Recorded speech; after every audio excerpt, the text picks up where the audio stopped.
gracious God, it is a very busy time of the year for all of us. And we've all got ups and downs in our life, and we all have health challenges or illnesses or injuries that we have to deal with, or we know people that have to deal with those things. So, Lord, we pray that you would keep us focused for the next few minutes as we talk about, we discern, we explore the future that you have for New Tazewell United Methodist Church, and where you would lead this congregation, and where you would want us to go, and how you want us to be faithful to our cause.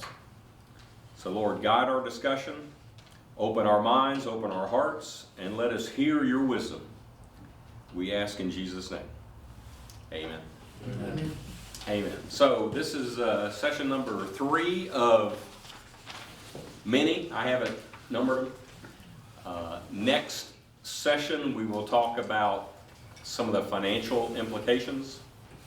I think I called it financial considerations. I probably could have just called it money, money, money, because that's really what a lot of it boils down to.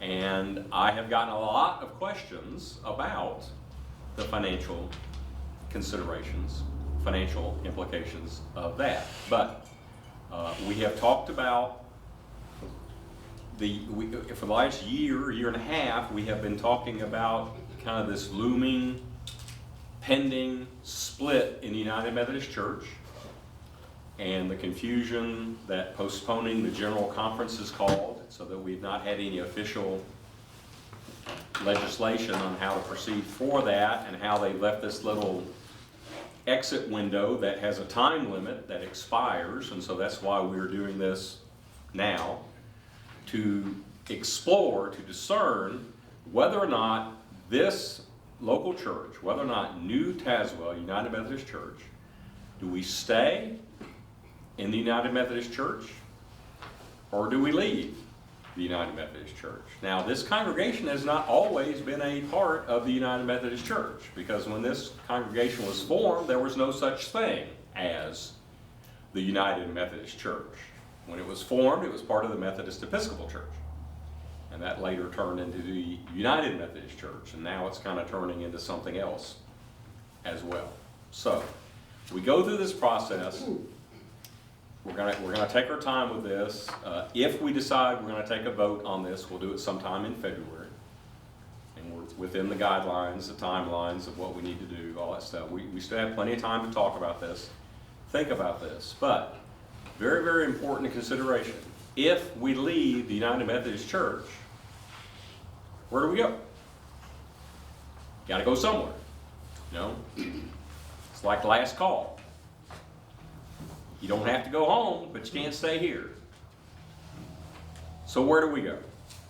In the handout that I've given you this evening on the cover page, I have kind of written out the 4 major options of where a church goes if it decides it's going to leave the United Methodist Church. So option number 1 would be the newly formed, newly named, brand spanking new Global Methodist Church.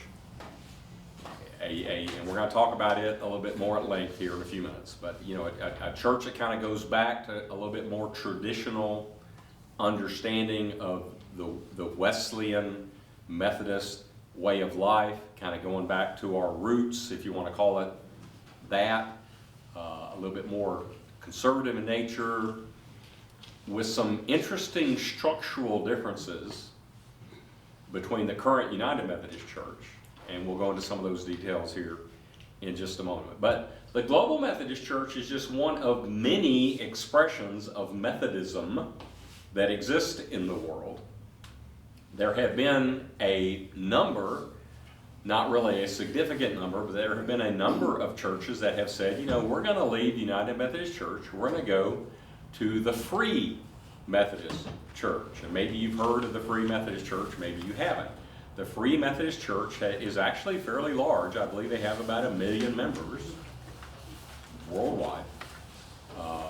They've been around, I believe they were formed in 1860.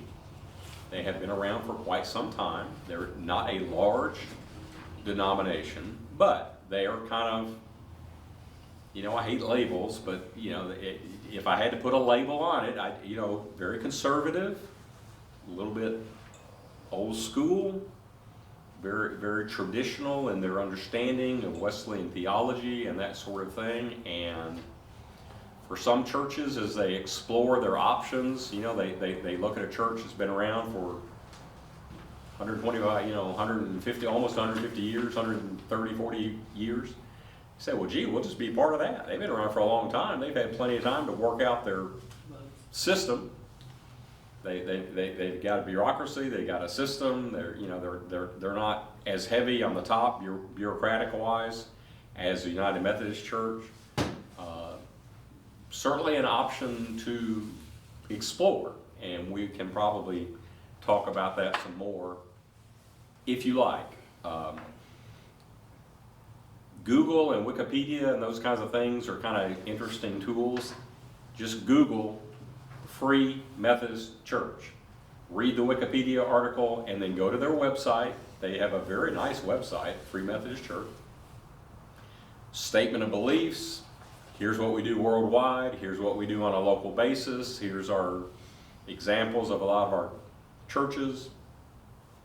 Little box, you can type in your zip code and it'll find you the closest Free Methodist Church if you want to pay them a visit. And we may want to pay some of these churches visits. Closest one to here is in Morristown. The closest one is in Morristown. There you go. I didn't know there was one in Morristown, but I figured there was one not too far away because there's a lot of Methodists in Tennessee of a lot of different flavors. That's right. Of Methodist in Tennessee.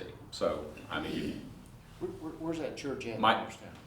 It's I can't tell you the name of the street, but as you go to Morristown, the very first exit right after you cross the lake, the very first exit, Yeah. it's not labeled as a Morristown exit, but it's the very first place you can. Davy Crockett Yeah, exit? Buffalo Trail. Buffalo Trail. Yeah, It's on that road.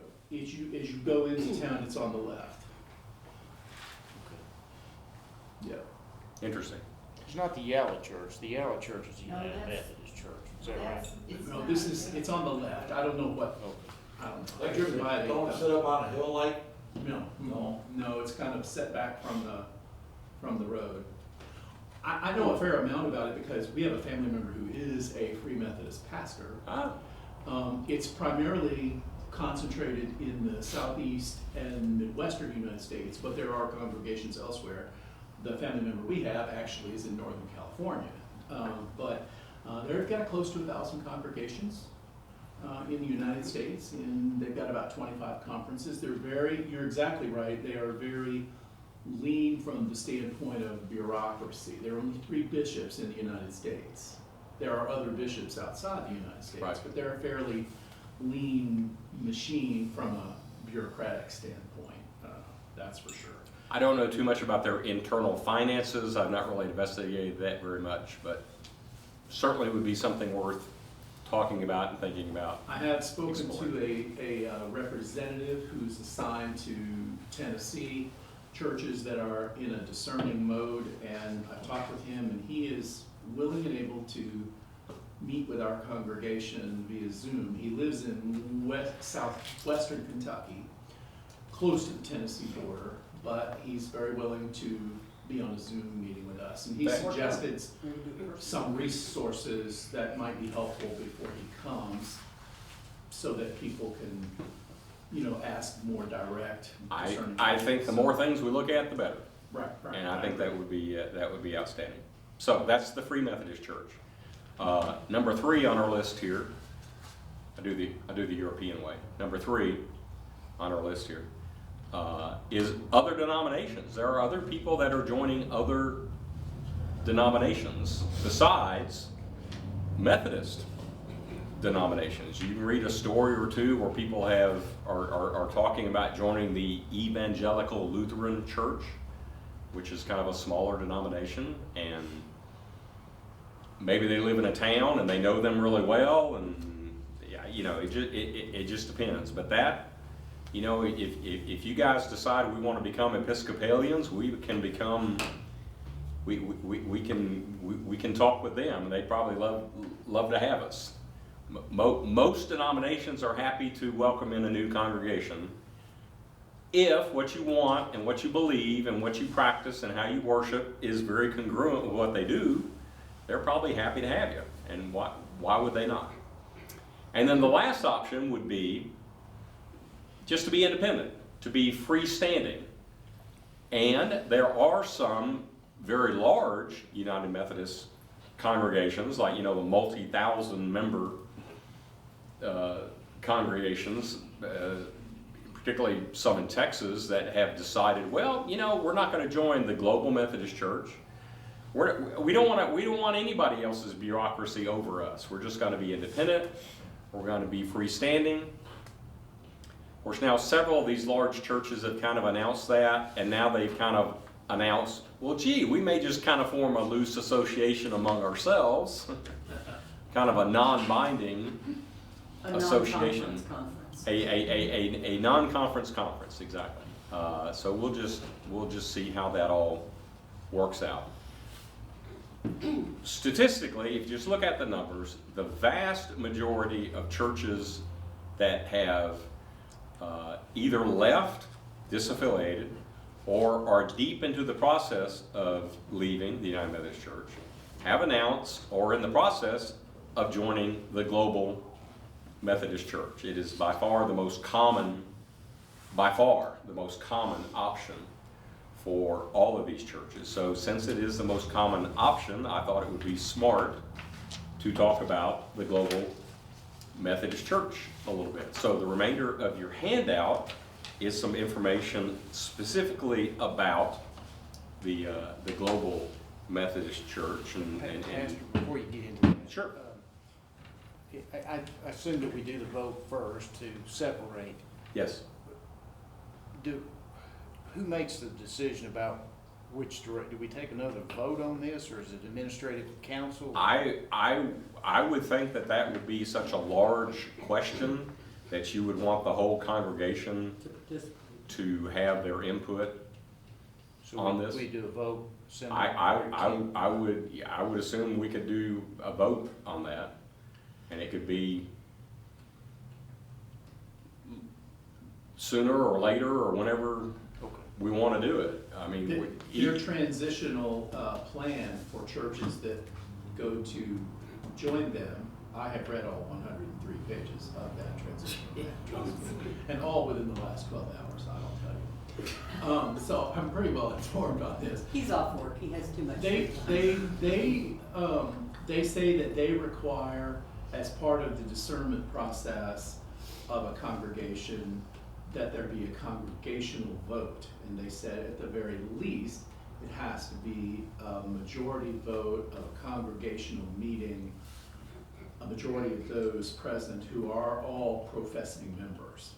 But their preferred is to have an entire congregational vote to the extent that it's possible. So the decision we'd have to make is when we would call that vote. Yes.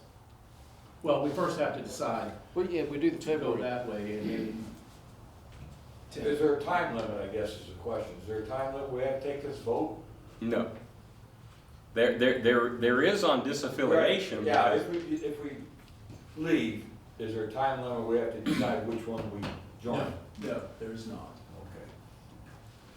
So we could discuss it over we a month or so. we can discuss it. Although part of this comes under financial considerations, but once we are officially separated from, if we officially separate from the United Methodist Church and we have not joined or not in the process of joining another congregation, we need to make sure that we stay on the correct side of tax law as a nonprofit religious organization and all of that sort of thing. And so there's paperwork that will need to be filed. If we separate from the UMC, we would need to file with the state as, a religious nonprofit organization for tax purposes, and we would need to incorporate as a separate freestanding thing, because nobody else owns this property. We do. I mean, right now, the big United Methodist Church owns this property, so, Yeah. but there is some paperwork and there are some details and legal stuff that needs to be done. And I know we've got several lawyers in the church, but my thought is there may be lawyers out there that's doing this. Yes. And it may not be a bad thing just to go ahead and reach out to one and just hire one to basically help us. I am aware of a name or two they're doing a lot of this kind of stuff. I think, because I may be wrong, but it seems to me we're getting to February and we will it seems to me that we may not separate from the United Methodist Church. I would prefer to have somebody online who will say, all right, this is what you gotta do. Send us a letter, I'll do the title work, I'll make sure all that's checked and everything is good. So it would put a member of the church, it would put them in a bind Right. to do this. So you need somebody, especially if they screw it up, we'll have somebody to sue. We don't wanna sue a member of the church. So I think, and that'd be, maybe you could do that and maybe throw a name or two at us and then we make a decision as to who, maybe the administrative council makes Right, that I think decision. so. I don't- I would imagine the administrative council would kind of take charge of that, because that's kind of a really detailed Yeah, we can do that. oriented thing. But I agree with you completely. That's why I'll use a medical analogy. If you need your appendix out, you go to a surgeon, not a dermatologist. So you're exactly right. Okay. Absolutely. And you go to a surgeon that you're not necessarily related to. Well, that too. Or go to church with. Well, outside the church. Yes, ma'am. If the vote is taken to leave, hopefully we will have some of these groups coming and talking to us, so we will already know what churches might be a better fit for where we are. The one little problem with having someone coming to talk to us is no one is available. Yeah. Because there are hundreds and really literally thousands of churches in this process right now. And there's a finite number of people that will come to talk to you. And you try to get them to come and talk to you and they can't because they just don't have time. I Because do they know are- with the they Free are- Methodist Church, we have someone who's agreed to do that. Well, that's fine. And that's For great. the Global Methodist Church, you're exactly right, they're not going to individual ones. But I do have dates and locations of two of them reasonably close to us, one in Cleveland and one in the Tri-Cities area. Okay. We'll put that in an email and get that out to everybody and. But we are not under the gun to join right away, so we have time to get people in here if we do separate. That's what I asked the question, are we under the gun? Correct. So if they can't come tomorrow or the next day, they can come next month maybe. We're not under the gun to make that decision where we're Correct. going, You're correct. other than getting the legal. Well, I think that getting a lawyer on board like next week may not Yeah, be a sooner than bad later. thing. You're Like, exactly when's the next administrative council meeting? If we have. In about 2 weeks, Okay, well, a couple, 3 weeks. it might be to discuss that. Maybe I can have some names and kind of do a preliminary thing, and maybe we can That'd be just good. decide to hire one of them at that time. And you Yeah. might, and it would put me in an awkward spot, but it may be to lean on, now David Stanford would be okay to contact one or, to get a fit, he don't want to be, but for somebody to contact and to make a recommendation and bring that person on board.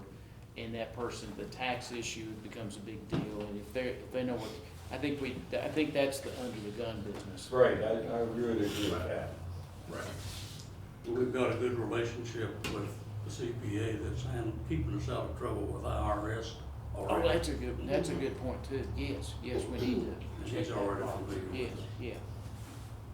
So we have a tax person and we'll hopefully have a lawyer soon. Yeah. We'll have to do this, so we do it right. So then we just have to figure out what we're doing. That's why we're here. We need to figure out what we're doing. That's exactly Where right. we're going. So let's talk about the Global Methodist Church just a little bit. If you've not investigated them at all, Google Global Methodist Church. It'll take you to their website. They are very similar with some interesting differences to the United Methodist Church. They already they've been working on this for quite some time. They're fairly organized to be as young as they are. They've already had hundreds and hundreds of churches join them, with many, many, many more hundreds, maybe a couple thousand by now, in the process of joining them. They have a book of discipline, as the United Methodist Church has a book of discipline. It is a kind of a preliminary document. It is online. You can read it. All of their stuff is online. You can read it. But let's go through just a little bit of this, because I just really want to make sure that we have checked all of these boxes, and that we have specifically mentioned a lot of these specific things in here. So here's a guy who wrote an article. These are 10 reasons why I like the Global Methodist Church, and why our church wants to move to them. So, number one, orthodox theology that stands on scriptural authority. As we have discussed a lot so far, the identified problem that a lot of people want to make the big UMC split about is about the homosexual question. And I've said, well, that is a part of it, but it's really kind of the tip of the iceberg. The real thing is theology, and how you understand that, and how you interpret that, and how you live that, and then what is your view of scriptural authority? How do you read the Bible? And then how does your church, and how do you individually, how do you live out, how do you interpret the Bible? That is the heart of the matter. And a lot of these other things are just really kind of subsets of that. So he goes into, the Global Methodist Church is going to be very traditional, kind of creedal based. If you go back and read the early creeds of the church, the creeds and the things that Wesley either quoted or wrote himself that are in the first section of our Book of Discipline, just kind of a rigorous adherence to those things. What they would refer to this as orthodox or traditional or old-fashioned is another way, I don't like that term, but that's kind of the way you think of it.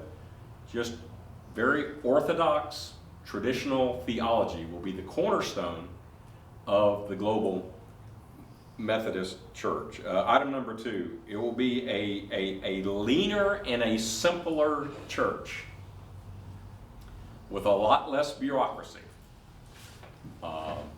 with a lot less money that is sent to them by the local churches. There will still be apportionments, but they will not rise to the level of the apportionments that we currently have. How much less? Well, I don't know. As a general guideline, because we have to give to the conference and we have to give to the district, so you need to add all that stuff together, and local churches have an obligation to pay certain pastor expenses, like you have to pay a certain amount. How much is it? $1,100, $1,200 a month for health insurance? I don't know. Something like that. Whether or not I personally participate in the conference health insurance plan, every single church has to participate in this because it's a group thing. So whether or not your individual pastor gets a benefit from that or not, and so there's another $10,000, $11,000, $12,000 a year from that. And then there are some other things that we are required to pay, and some of these other things. So I would suspect roughly our givings would be about half what we send up to the United Methodist Church or the Holston Conference. By the time because if you just look at cash on cash, it's going to be about a half. And there's no trust clause. Excuse me. But does that mean? And there is no trust clause, and we're really, yeah, we're getting into next month, next week, the financial stuff. That's a but- little bit of, But, That's but, number but seven. it's all sprinkled through here, it's all the same That's number stuff. 7. But what does it mean, trust? Yeah, and we get to own our own stuff, that's what it means. which for a lot of people, that's a real plus, that you get to own your own stuff. Number 3. Well, number 2. The Global Methodist Church will have no more general agencies.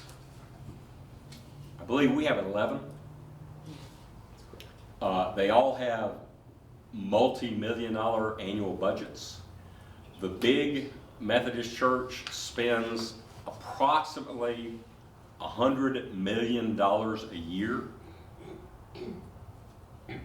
to support their efforts, and a large part of that are these 11 general agencies.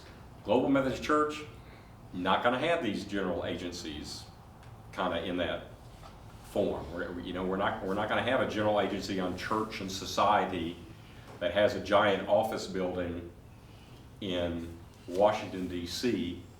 that we own, that their full-time job for a whole bunch of people up there is just to lobby Congress. That's all they do. To influence legislation and guide, to inform them, they would say. So it's, if you think about the giving in the church as a pie, there's a much bigger slice of that pie is going to stay in the local church. So the local church, this church, can decide, we want to spend some money over here because we want to do this ministry in our city and our county to help these people with, fill in the blank. These people need some help, and we can help them and help get us a little bit less out of self-preservation mode, paying the bills and then paying the bills to the bigger church, and now we can pay our bills and do a lot more ministry on a local level. And so the focus will be on local churches doing local ministry, and the purpose of the larger bureaucracy is to support, enable, equip the local church to do the work of the local church.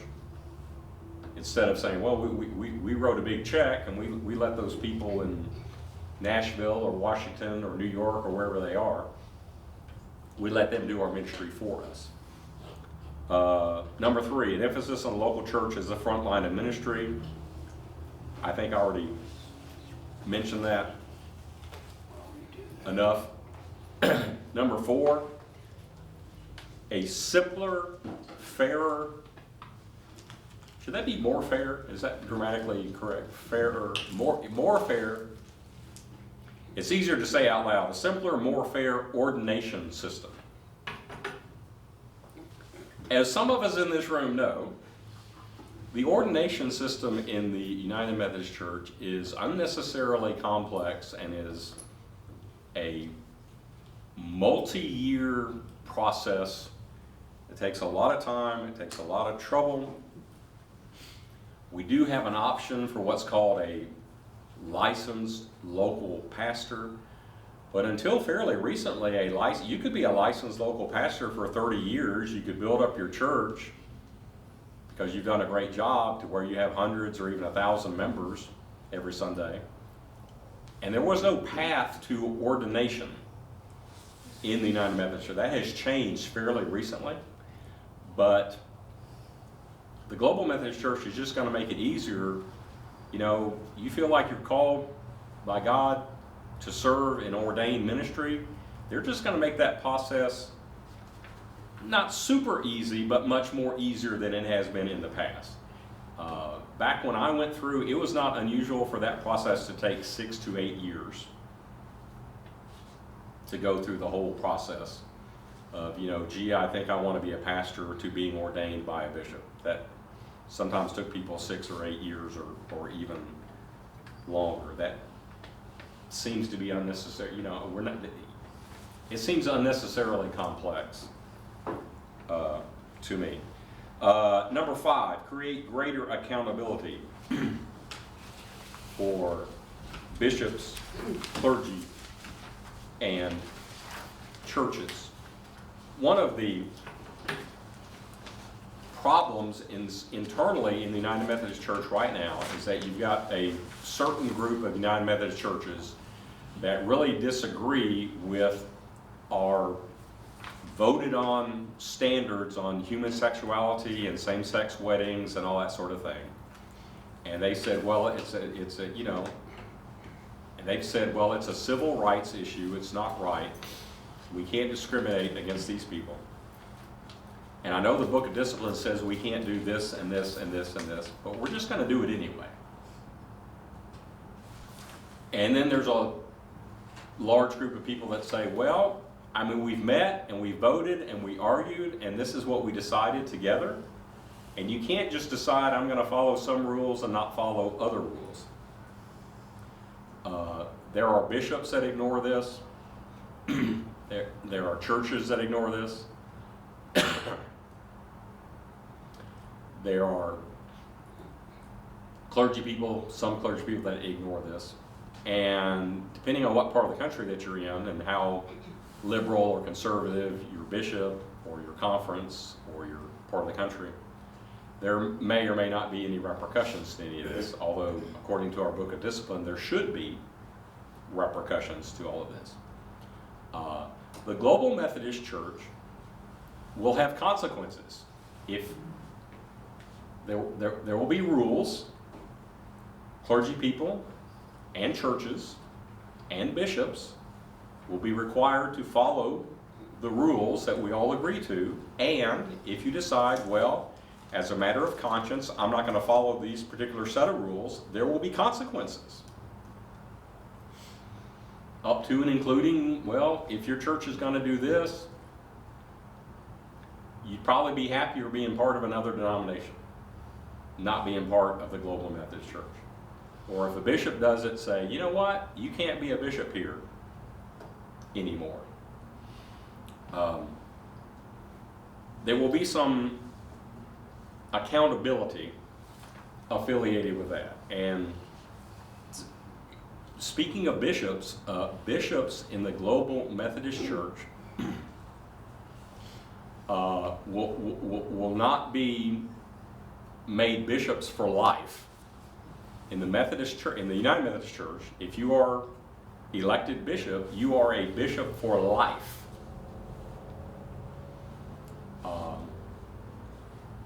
Pretty much no matter what. With very rare exceptions, I can only think of one or two. You are a bishop for life. And no matter what you do, no matter how effective you are, no matter what you say or don't say, you know. In the Global Methodist Church, you will be made a bishop, but for a period of time. So you're going to be a bishop in this area for this many years, and then you will go back to being a pastor in a church, or retire, or you know, whatever you're personally going to do, and somebody else will take over that position. We currently have a level of bureaucracy called a district superintendent. These people are paid six-figure salaries out of the conference budget. The Global Methodist Church won't have district superintendents as a separate full-time paid thing. Coming off the flu, sorry. There will be a level of bureaucracy, but it will be a lot lighter. It will be called a presiding elder. So what used to be called a district superintendent will now be called a presiding elder. A presiding elder, the way that I understand it, will continue to pastor their local church, but they will also be available to help churches kind of in their area if they have any administrative, or they, you know, we need an outside person to come in and help us work through this problem, or, you know, answer this question for us, that sort of thing. So that person is called a presiding elder. They kind of help the pastors around them. So it's kind of, you know, it is what it says. It's a presiding elder. And that person would be an elder in the Global Methodist Church and would be, you know, have presumably considerable experience in ministry, would be able to help other pastors with doing that. But it wouldn't be a separate, freestanding bureaucracy. It would just be in addition to your other church duties. I read there's 46 bishops in the United States and in the United Methodist Church. Do we know how many there would be in the global? They probably have that number, but a whole lot less than that. I think they're still in the process of figuring that They're, out. part of that they're figuring out. Because they're still working out how many conferences there are gonna be. They don't know how many churches they're going to start out with. Right. You know, I mean, all that kind of stuff. Bishops now supervise or shepherd 800 to 1,200 churches each. It's kind of the rough, you know, like the Holston Conference for a long time, we were just right at like 950 churches. Oh, thank you, sweetie. We were at 950 churches for a long time. That's decreased slightly over the years as some of these smaller churches have kind of closed up and that sort of thing. Well, and they use the district superintendents to help them do that, because each district superintendent has a. And we did have 12 district superintendents for a long time. Currently, we have 10. So each one of them has 80 to 100 churches. So, you know, so we don't, you know, I mean, if you've got that many churches that you're kind of responsible for, you know, they don't spend a whole lot of time in any individual church. So district superintendent doesn't spend a lot of time, you know, here with us doing anything. So, but they get paid a lot of money to do stuff. And, you know, I mean, I know they're busy. They do a lot of stuff, but how much of it is directly applicable to what we do right here? And how does that help us right here is a question. So, number 6. Hold up a second, please. Question, sure. Along with accountability, of course, there's expectations, and unless they know what to expect, then, you know, we can't be very well held accountable. And they talk about accountable communities and accountable to God and one another, and they're going to ensure that the accountable community. What does all this mean? I mean, will we be privileged to see what the articles are, or, you know, will we have all that available to us to make our decisions? This looks like much more than a sales slip to try to get you to join the Global Methodist Church. This was written by a third-party person. It's just a once over lightly. You're exactly correct. All of those, when they say accountable, they mean accountable to the book of discipline, because that's our rule. That's our agreement. That is how we live together, how we interact with each other.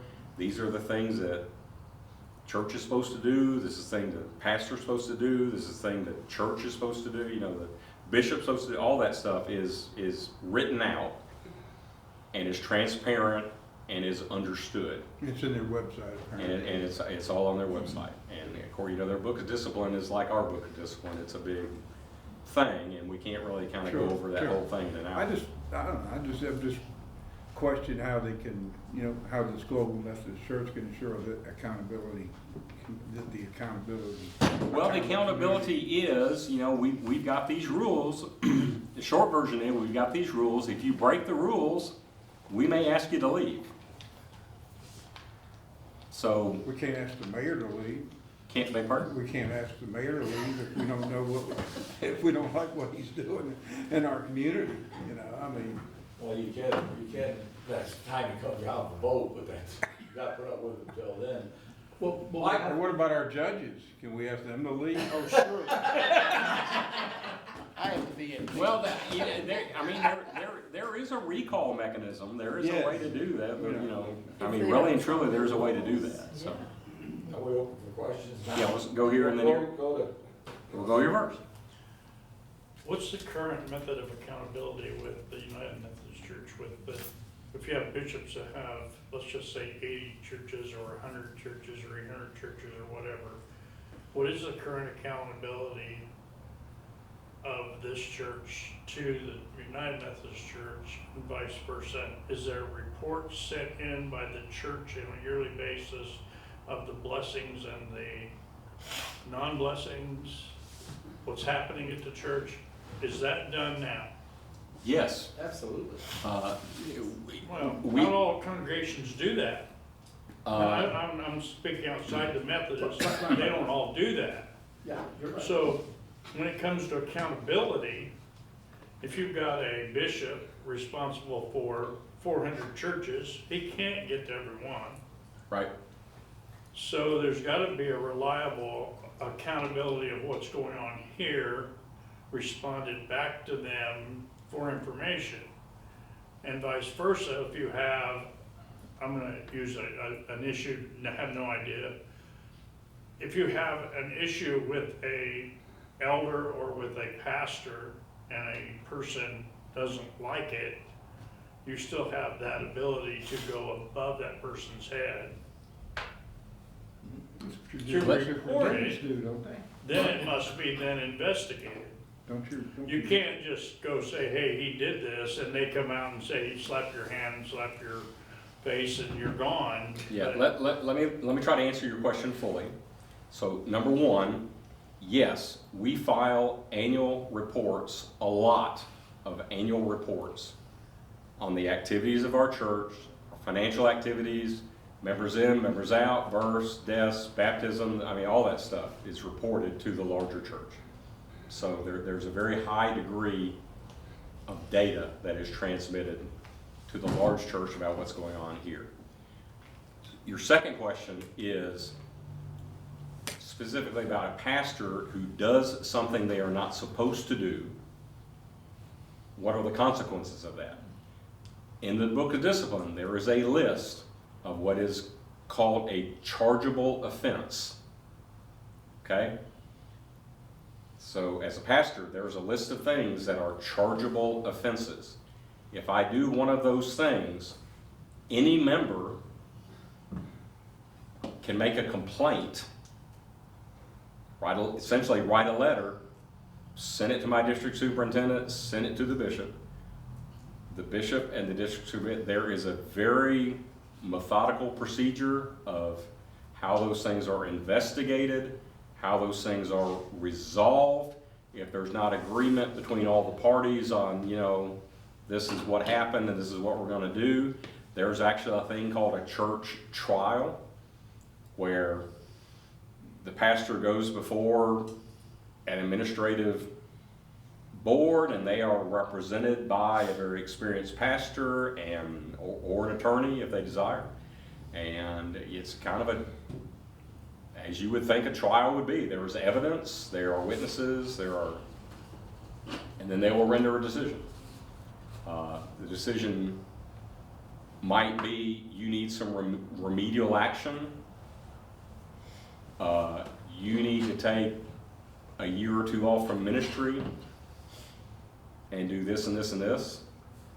Or we're going to take your credentials forever and you can never be a Methodist pastor again, depending on the severity of the charge and whether or not, so there is an administrative system That's for with the accountability United Methodist with the Church. United Methodist Church. So hopefully, there would be the similar, There, I won't say same, well, there is a very similar system. It's Similar already in their book of discipline. yeah. And they say, well, here's a concrete example. A chargeable offense says so right in the book of discipline. If a clergy person presides at a same-sex wedding, that is a chargeable offense. And someone can file charges, make an objection, make a complaint, whatever you want to call And then the district and the conference are required to take that up. A lot of conferences, a lot of bishops, a lot of DSs, they just never do anything. So, about that specific thing. So, on that point in particular, in some areas of the country, there is little to no accountability. Breaking a rule that is a rule, that everybody agrees is a rule, but they just say, well, we don't agree with it, so we're not going to enforce it. So, is that the definition of accountability? No. That's not accountability. So, the Global Methodist Church is saying, these are the rules. The rule of law is going to apply evenly to everybody. Everybody's got the same set of standards. Everybody's got the same set of rules. If you violate these things, there will be consequences, major to minor, depending on what the offense was. Up to and including a pastor losing their credentials, up to and including the Global Methodist Church asking an individual congregation to leave the global. Well, I mentioned that because it would behoove, if we're thinking about joining the global, it would behoove you to ask if there are examples of that being followed through. Because the United Methodist Church is not following through with it. Yes. So it behoove you to ask the global, those people that ask, give me examples of where you followed through on these complaints. Well, they won't have any examples because they haven't had any complaints. Oh, now, come The on. church isn't that. They're brand new, they're just a few months old. I Yeah, they're not understand your that. own. They don't have any complaints. They don't even have time for any They, complaints. they Probably had started, issues. they started on May 1st of this Brand new. year.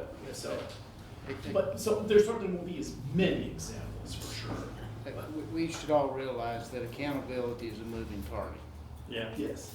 And on the flip side of that argument with gay marriage is someone who walks in and decides that the women should wear dresses.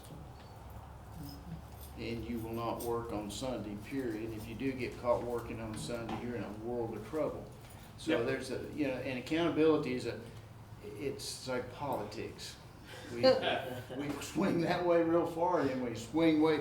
We all try to get to that center, but again, I think accountability is a moving target, and we should, to me, as long as we can maintain control with, this whole organization is sort of like a franchise. And you got the franchisor that's telling all the franchisees what to do. It seems to me that we're better served if we retain greater or accountability within our own organization. Yep. So, Well, I think when they, now, correct me if I'm incorrect, if I'm saying the wrong thing here, but didn't the Methodist Church, United Methodist Church, just put a bishop in who's gay, married to a woman? The second one, Yeah. But for the that's- second time. But that's against the Book of Discipline, and Yes. yet they're doing it and they're not doing anything. Yes, you are correct. So, if nothing else, you should see that as the future. Much less think that they're going to do any discipline based on the Book of Discipline. That is a perfect example of what people say, well, in our current system, there is a lack of accountability. You break the rules, there are no consequences. We One sure thing see we enough should- of that today, nationally, well. One thing we should remember is that, and we're gonna send out some information with some links so that people will know where to get information about these different things. For example, some of your questions are covered in the 25 articles of religion of the Global Methodist Church that are on their website. And so we'll send you a link to that website so that you can go through that website. They've got a really nice FAQ section. Yep. They've got a very nice section on governance. They've got a very nice section on all of these things that we are talking about. And this is the global or the United Methodist? The Global Methodist Church. Global. United Methodist Church also has the same thing that they've had forever. I mean. Well, it over sounds a like long time. it sounds like to me that, from what I'm hearing, that probably not a reliable source going to the United Methodist Church and getting what they're thinking because they don't follow. They're not doing it. Well, and there are variations from conference to conference, there are some United Methodist conferences that are absolutely following all the rules 100%. And then there are others that are not, so, And I think, but yeah. to be fair, I've been through it when the Presbyterian Church did it. I was a member of the Presbyterian Church. And I watched the heartache and the destruction that came out of this process.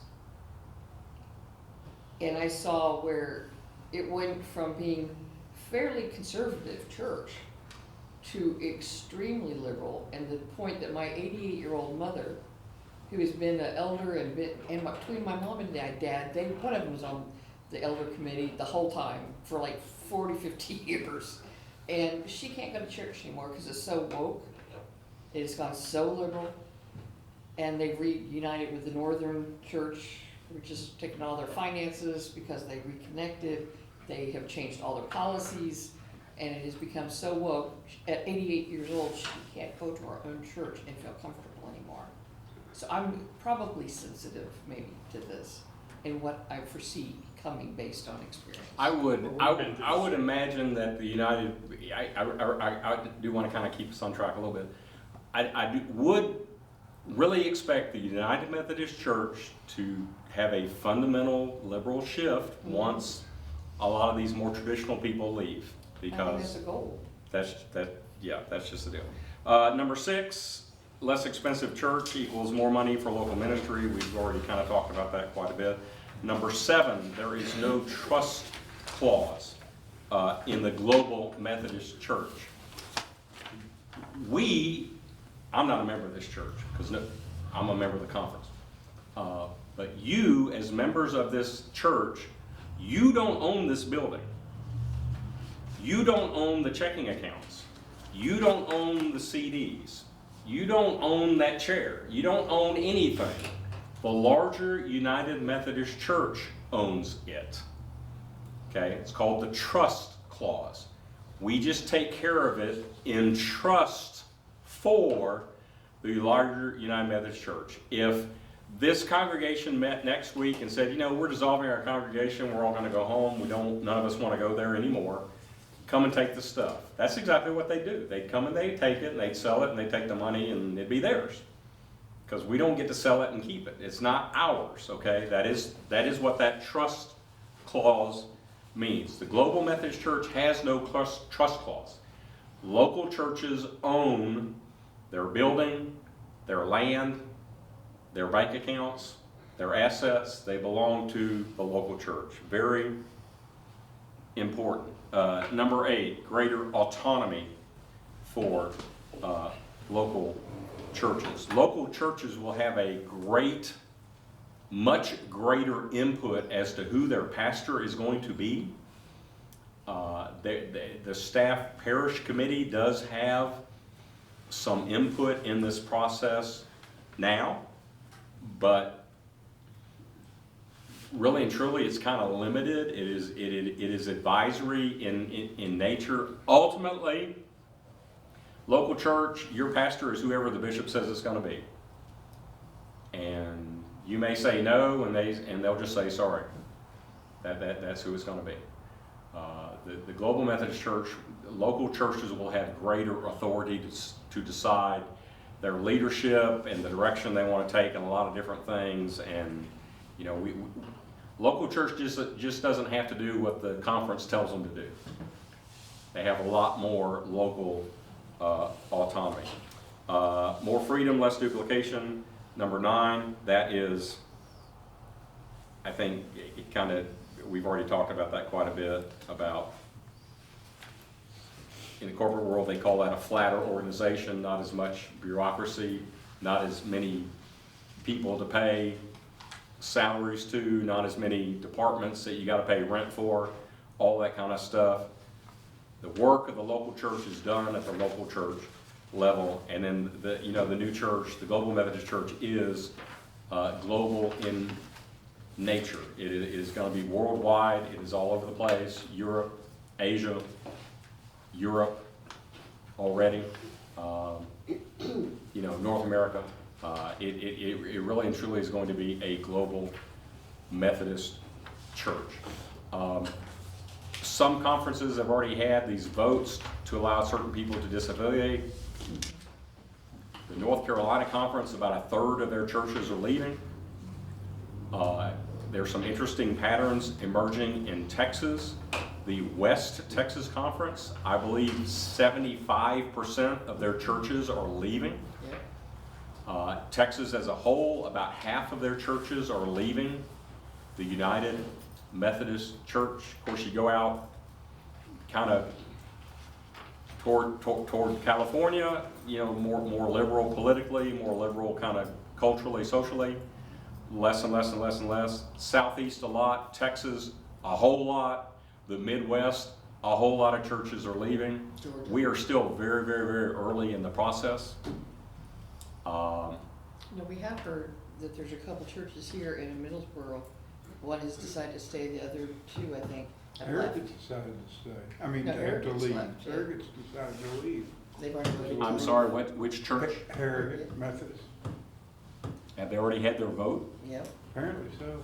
I wouldn't think they would have had time to go through this process yet. Maybe they didn't go Our for it. brother-in-law and sister-in-law go there. Okay.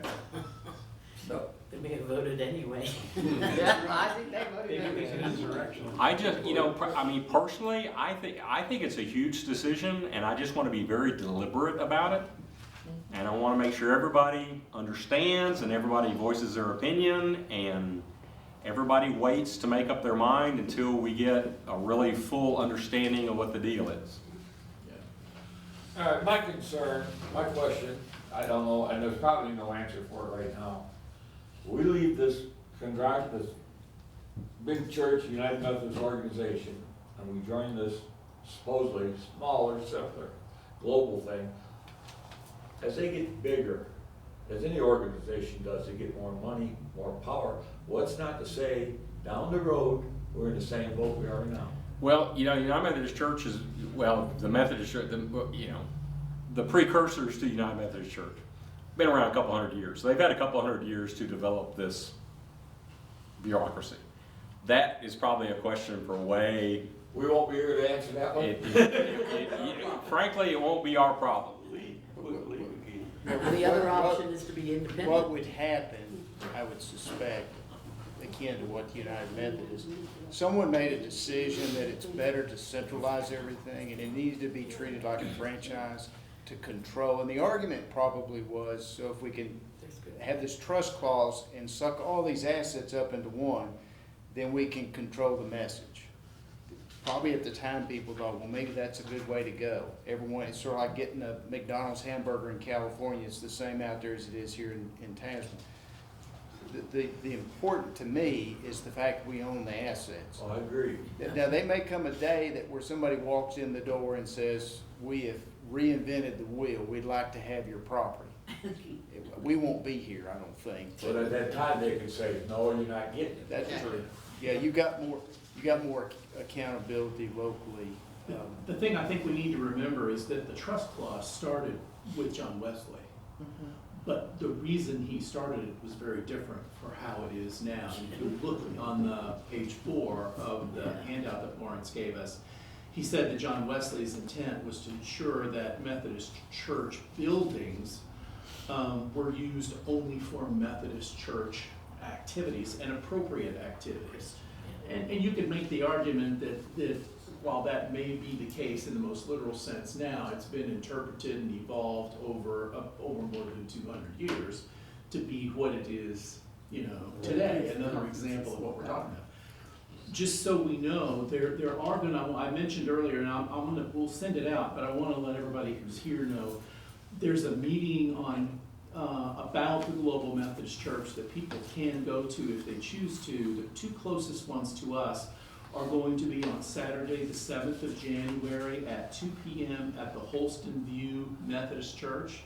It's up in the Tri-Cities area. I think it's in Johnson City, I think, but I don't know that for sure. But it's Holston View Methodist Church. And then there's going to be one on the 15th of January, which is, and it's in Cleveland, Tennessee, so a little bit south. It's at the Wesley United Methodist Church. There will be representatives of the Global Methodist Church there to answer questions and, you know, that kind of thing. But I'll be sending that out. But I just want to let you know that those are meetings, or that there are things that are coming up. we didn't say anything about the Free Methodist Church. Do you, and I know we don't have anything here, but I can tell you, just so we don't get too far down the road with other options, we do have options of these two Methodist versions, plus independent, plus other things. But one of the things that I would just tell you that I have learned recently, I learned a lot more in the last few weeks about the Free Methodist Church, which is also has a lot of similarities with the Global Methodist Church. It's a much smaller operation. As I mentioned before, it's got about almost 900 congregations. It's very flexible. They're open to partnerships with organizations outside the Free Methodist Church. They have 3 bishops in the United States. They have a few. They have what they call superintendents, but they only have 24 in the entire United States. So they have a similar structure. They have key values that and the reason it's called Free Methodism since the mid-1800s is that they've always advocated that all races can worship together, that there's no discrimination against the poor or disadvantaged, that that lay people are free to participate in the governance process, that men and women are treated respectfully and equally. If you think about it, some of these concepts, we think, well, oh yeah, but in the 1860s, that was like radical as heck. That they try hard to avoid political, social, and conceptual alliances that would go against their basic principles, their basic theological principles. It's very Methodist, very Wesleyan as well. And they believe that there should be primary service in the local church as the church's primary mission, not that they exclude anything from anywhere else, but that you take care of your local area first, not exclusively. Similarly to the Global Methodist Church, their ordination process is much less onerous. They have elders, they have deacons, just like the United Methodist Church does, but the denomination itself appoints its pastors. It's a collaborative process with longer pastoral appointments, unlike the United Methodist Church, where an appointment for a pastor in a church can be as little as 1 year, or can be as long as however long they might survive, but they're set up in such a way that a bishop can't say to a church, okay, even though you love your pastor and your pastor's doing great stuff, you're removing him or her, and you don't have anything to say about it. That's not part of the Free Methodist Church. Their bishops are designed to, they have bishops, but they're designed to help elders, and they help lead elders. Their superintendents oversee elders in local churches, but they do it in the context of their local ministry. They have an affiliation process that congregations like ours and others can use to join them as well.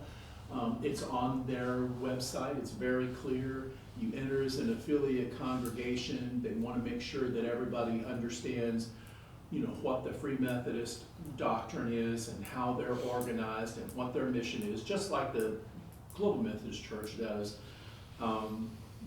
Pastors have obligations to meet with their superintendent a couple times a year, participate in conference things, just like with United Methodism, but not nearly as onerous, not nearly as frequent.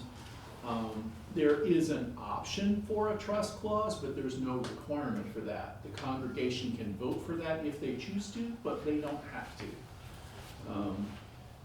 So there's a 4-step phase. There's an exploratory where you just gather information. There's the decision phase. There's the actual affiliation phase, and then you go from affiliate to full membership, or full membership. So that is another option, and we didn't talk as much about it as we did the Global Methodist. I'm not proposing anything specifically, but I think if we're gonna spend a lot of time talking about one, we need to make sure that we're not clueless about the other options as well. So we'll be sending out a link to the websites of the Global Methodist Church and the Free Methodist Church, so that you can get some information about that. And we'll send it not only to everybody who's here, we're gonna send it to the entire congregation, so we'll Yep. have that. And they certainly are a viable option. Absolutely, they are.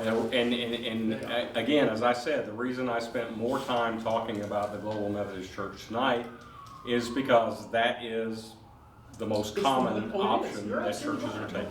No question. And that seems to be the one that people have the most questions about, because it's kind of a new thing, so Right, it's a new nobody knows. Tons of information. If you just Google J. Thorell's name's on the back of this, just Google it, and you'll just get websites after websites, Yep. page after page of information on the WCA. You could spend all day, every day, Oh, Lord. researching all of this I stuff, spent because like- It's there's got the good tons and of the bad. information. I mean, it's got everything about this guy.